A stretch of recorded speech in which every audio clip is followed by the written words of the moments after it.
Hello guys, welcome to my YouTube channel. Guys, जैसे कि आप सबको पता है, बड़ा गावस्कर ट्रॉफी का जो फोर्थ टेस्ट मैच है उसका डे 3 आज खेला जा रहा था। और आप सबको पता है कि इंडिया की स्थिति में था। और कल जो मैच खेला गया था उसके हिसाब से अगर देखा जाए तो आज बहुत इम्पोर्टेंट डे था इंडिया के लिए, डे 3 का। और कल हम जैसे पिछले वीडियो में बात किए थे कि अगर डे 3 में इंडिया के जो बाकी जो बैट्समैन हैं, ऋषभ पंत हो गए, जडेजा हो गए, नीतीश रेड्डी या फिर वाशिंगटन सुंदर, अगर 3 सेशन या फिर 2 सेशन खेल जाता है तो फिर इंडिया ये मैच बचा पाएगी। नहीं तो नहीं, कहीं ना कहीं ऑस्ट्रेलिया बहुत मैच आगे ले चुका है, इंडिया के हाथ से वो मैच ले चुका है। क्योंकि ना इंडिया का जो कल स्कोर था वहाँ पर वो उनका 5 विकेट गिर गया था। तो उसी हिसाब से देखा जाए तो ऋषभ पंत और रविंद्र जडेजा के ऊपर दारोमदार ज़्यादा था। लेकिन जब मैच स्टार्ट होने ऋषभ पंत और रविंद्र जडेजा अच्छे लय में दिखे, बैटिंग अच्छे कर रहे थे। लेकिन कहीं ना कहीं जो पैट कमिंस और स्कॉट बॉलांड और मिचेल स्टार्क है, इनका बॉल वो ज़्यादा अच्छी तरह से बॉलिंग कर रहे थे, लेकिन कहीं ना कहीं राइट एरिया में बॉलिंग नहीं कर रहे थे। लेकिन कल जैसे शाम को हम लोग देखें कि विराट कोहली जायसवाल के बीच में जो रन कम्युनिकेशन गैप के वजह से रन आउट हो गया जायसवाल। तो जायसवाल का रन आउट होने के बाद ही तुरंत ही 3 विकेट गिर गए, 2 विकेट गिर गए, जैसे कि विराट कोहली आउट हो गए, फिर आकाशदीप आउट हो गए। तो उसी हिसाब से आज का जो मैच था वो बहुत इम्पोर्टेंट हो गया था इंडिया के लिए। और पंत और रविंद्र जडेजा ने अच्छा स्टार्ट किया, संभल कर खेला। लेकिन पंत ने अच्छा आंखें जमा लिया था। लेकिन कहीं ना कहीं पंत का जो गलत शॉट में लीडिंग एज लगकर वो थर्ड मैन पे लायन के हाथ में कैच थमा बैठे। लेकिन मुझे लग रहा है कि उसी टाइम पे वो सिचुएशन पे इस तरह का शॉट खेलना नहीं चाहिए था पंत को, क्योंकि ना उस तरह वो सिचुएशन में डिमांड नहीं था उस तरह का शॉट। और अगर सीधे बल्ले से अगर खेलते तो अच्छा होता। लेकिन पंत को थोड़ा एग्रेसिव होकर खेलना अच्छा लगता है, तो इसीलिए पंत ने उस तरह का शॉट खेला और अपना विकेट गंवा दिए। अच्छा था, अच्छा दिख रहे थे, अच्छे लय से बैट से बॉल निकल रहा था, तो एक बड़ा शतक भी बना सकते थे, अभी फिर ज़्यादा रन बना सकते थे। लेकिन उनकी वो गलत शॉट खेलकर और गलत टाइम में ही आउट हो गए। फिर रविंद्र जडेजा और नीतीश रेड्डी दोनों ने मिलकर एक अच्छा साझेदारी करने के लिए कोशिश किया। पंत आउट होने से पहले पंत और रविंद्र जडेजा के बीच में एक अच्छा साझेदारी देखने को मिला हमें, जो कि 67 गेंद पर 32 रन बनाए थे। और कहीं ना कहीं लग रहा था कि ये दोनों जोड़ी के आगे और भी रन बनाएंगे तो इंडिया सेफ में जाएगा। लेकिन पंत के आउट होने के बाद जडेजा और नीतीश रेड्डी ने मिलकर एक अच्छा साझेदारी बनाया, 30 रन बनाए 55 गेंद पर। और उसमें जब जडेजा आउट हुए, नाथन लायन का एक अच्छे डिलीवरी ने जडेजा को आउट करवा दिया, LBW। लेकिन अगर वहाँ पर अंपायर ने अगर आउट नहीं दिया होता तो वो रिव्यू लेने पर वो अंपायर्स कॉल ही रहता। लेकिन कहीं ना कहीं रविंद्र जडेजा का लॉक फेवर नहीं करा, तो अंपायर ने उसको आउट दे देता। जब हम लोग देखे कहीं पे तो ये वहाँ पर दिखा है कि बॉल वो विकेट को छू कर निकल रही थी। तो जडेजा के आउट होने के बाद फिर वाशिंगटन सुंदर आए, नीतीश। तो तभी हम सबको लग रहा था कि भारत यहाँ से जो 221 रन पर 7 विकेट गंवा चुकी थी, तो हम सबको लग रहा था कि कहीं ना कहीं 300 के अंदर या फिर 280 के अंदर भारत का सारा विकेट सिमट जाएगा। क्योंकि ना उस तरह बॉलिंग भी हो रहा था और इंडिया ने ऋषभ पंत ने कहीं ना कहीं ऑस्ट्रेलिया को एक चांस दे दिया था कि यहाँ पर ऑल आउट करने के लिए। और ऑस्ट्रेलिया के जो गेंदबाज हैं उन्होंने भी सोच लिया था कि जल्द से जल्द फॉलोन के बीच आउट करके ऑल आउट करके फिर फॉलोन देने के लिए इंडिया को। लेकिन जो कहते हैं ना कि बहादुर के साथ ही लॉक फेवर करता है, तो उसी हिसाब से वाशिंगटन सुंदर और नीतीश रेड्डी आज कुछ अलग रंग में दिखे। और कहीं ना कहीं वो जैसे कि ड्रेसिंग रूम से ही सेट होकर आए थे। तो आज जो साझेदारी देखने के लिए मिला नीतीश रेड्डी और वाशिंगटन सुंदर के बीच, जो 8 विकेट में जो साझेदारी देखने के लिए मिला वो 127 रन का था और दोनों ने मिलकर 285 गेंद खेले और इसमें ज़्यादा गेंद 162 गेंद वाशिंगटन सुंदर ने खेला था, जो कि पहले बार हुआ कि वाशिंगटन सुंदर ने इतना गेंद खेला था और नीतीश रेड्डी भी। तो उनका साझेदारी जैसे आगे आगे चलता गया तो कहीं ना कहीं फॉल ऑन अवॉइड हुआ। फॉल ऑन अवॉइड होने के बाद फिर नीतीश रेड्डी अच्छे लय में दिख रहे थे।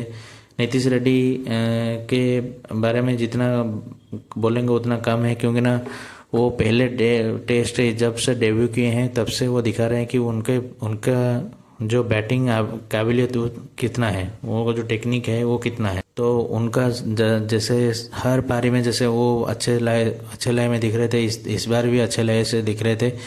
लेकिन जब खेल आगे बढ़ता गया, फिर जो फर्स्ट सेक्शन जब ख़त्म हुआ तभी इंडिया एक अच्छे स्कोर में था, लेकिन कहीं ना कहीं और भी ज़्यादा उनको ट्रैवल करना था और भी ज़्यादा रन बनाना था। तो फिर सेकंड सेशन जब शुरू हुआ, सेकंड सेशन में नीतीश रेड्डी और वाशिंगटन सुंदर दोनों ही अच्छे लय में दिखने लगे। और जब सेकंड सेशन स्टार्ट हुआ तभी वाशिंगटन सुंदर देखने की बात ये थी कि वाशिंगटन सुंदर वो वहाँ पर डॉग आउट में बैठे थे, लेकिन वो ड्रेसिंग रूम के अंदर नहीं गए थे, क्यों ना उनको वो उसी माहौल में, उसी एटमॉस्फेयर में वो घुल मिल कर चाहते थे, क्योंकि ना कहीं उनके ऊपर बहुत दारोमदार था।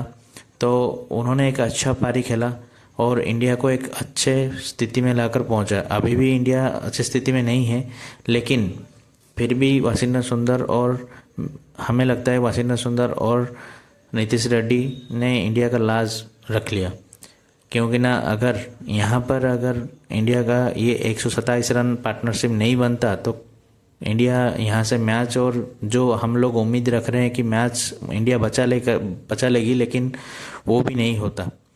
तो नीतीश रेड्डी जिस तरह खेल रहे थे, उनका खेलने का तरीका देखकर हमें लगा कहीं ना कहीं उनका जो 100 होना चाहिए। और लेकिन नीतीश रेड्डी का जब 50 हुआ तो वो सेलिब्रेशन देखने का चीज़ था, पुष्पा झुकेगा नहीं। तो जैसे कि माहौल को लग रहा था और सबको लग रहा था कि नीतीश रेड्डी आज झुकेंगे नहीं। तो फिर जब खेल आगे बढ़ता गया, नीतीश रेड्डी के बैट से अच्छे मतलब गेंद अच्छा निकलने शुरू हो गया। लेकिन ये जो सेकंड सेशन का लास्ट ओवर में कुछ ओवर बाकी था, तभी बारिश कुछ बूंदाबांदी स्टार्ट हो गया। तो इसी वजह से जो खेल में थोड़ा जल्दी ही टी ब्रेक लिया गया। तो जब 40 मिनट खेल रुका, उसके बाद जब आए खेलने के लिए, तो नीतीश रेड्डी तकरीबन 80 रन या फिर 82 रन में खेल रहे थे। तो उनका थोड़ा फोकस हटना स्टार्ट हो गया और रन में थोड़ा प्रॉब्लम हुआ। रन जितना गति से रन आ रहा था उतना गति से रन आना बंद हो गया। तो इसी वजह से नीतीश रेड्डी को फिर से फोकस करके खेलना पड़ा। तो वाशिंगटन सुंदर 50 रन बनाकर, आधा शतक बनाकर लायन के गेंद पर, एक अच्छे गेंद पर आउट हो गए। तो आउट होने के बाद नीतीश रेड्डी 99 में पहुंच गए थे, 97 में पहुंच गए थे। तो आउट होने के बाद बुमराह आए। बुमराह आने के बाद फिर बुमराह को पैट कमिंस ने 0 में आउट कर लिया। सभी का उम्मीद ये था कि नीतीश रेड्डी का 100 होना चाहिए, और 21 साल का बंदा जो कि भारत के लिए खेल रहा है और जो कि ऑस्ट्रेलिया में जाकर 100 मारना वो बहुत बड़ी बात होती है। तो इसीलिए नीतीश रेड्डी का 100 होना चाहिए। तो क्राउड जो भी थे, जो डीएसपी सिराज साहब जब आए बैटिंग करने के लिए, तो उनको ताली के साथ इंडिया का जो फैन है उन्होंने स्वागत किया, क्राउड ने स्वागत किया सिराज का। और सिराज के ऊपर जो 3 गेंदे थे पैट कमिंस का खेलने का, तो उन्होंने अच्छी तरह से खेला पैट कमिंस के बॉल को, और नीतीश रेड्डी को एक अच्छा चांस दिया 100 बनाने का। तो उस टाइम देखने के लिए देखना चीज़ था कि सिराज जब डिफेंस कर रहे थे तो क्राउड इतना चीयर्स कर रहे थे कि जैसे कि सिराज का 50 या 100 हो गया। तो इसी वजह से जो नीतीश रेड्डी का जो 100 बनाने के लिए सिराज ने जो 3 डिफेंस किया वो देखने के बाद था। और नीतीश रेड्डी को जब मिला स्ट्राइक तो तभी उन्होंने चौका लगाकर 100 बनाया अपना। और क्राउड में उनका पिताजी थे तो उनका भी इमोशन और सब लोगों का इमोशन, जैसे कि कमेंट्री में रवि शास्त्री का भी इमोशन भी दिख रहा था बिल्कुल। क्योंकि ना एक 21 साल का लड़का जो कि टॉप ऑर्डर बैट्समैन अगर नहीं कर पा रहे हैं वो, कि 21 साल का लड़का वो करके दिखाया, जो कि मैं भी बहुत इमोशन हो गया था उस चीज़ को, उस मोमेंट को देखकर। तो कहीं ना कहीं नीतीश रेड्डी ने हमारा लाज रख लिया। और कहीं ना कहीं जो WTC का जो फाइनल खेलने का जो उम्मीद है वो भी अभी भी बरकरार है। लेकिन देखा जाए कल क्या होता है, क्यों ना आज बैड लाइट के कारण मैच बंद हो गया, तो इसी वजह से नीतीश रेड्डी नॉट आउट हैं और सिराज भी नॉट आउट हैं। तो कल सुबह जब डे 4 का सेशन होगा तो मुझे जितना लग रहा है अगर इंडिया 5 ओवर भी खेल जाता है तो और भी 20 से 30 रन, 5 ओवर या 10 ओवर खेल जाता है तो और 20 से 30 रन अगर ऐड कर लेता है तो देखा जाए तो कल ये कुछ ख़राब नहीं होगा। तो फिर इसलिए मुझे लग रहा है कि कल अगर इंडिया का बॉलिंग अगर उतना स्ट्रांग हुआ और 1 या 2 सेशन में अगर ऑस्ट्रेलिया का आउट कर लेते जल्द तो इंडिया कहीं ना कहीं ये मैच जीत पाएगा। तो गाइस देखते हैं क्या होता है क्या नहीं। मेरे चैनल को सब्सक्राइब कीजिए, लाइक कीजिए, शेयर कीजिए और बेल आइकन को हिट कीजिए और अपडेट पाने के लिए बने रहिए। Thank you so much.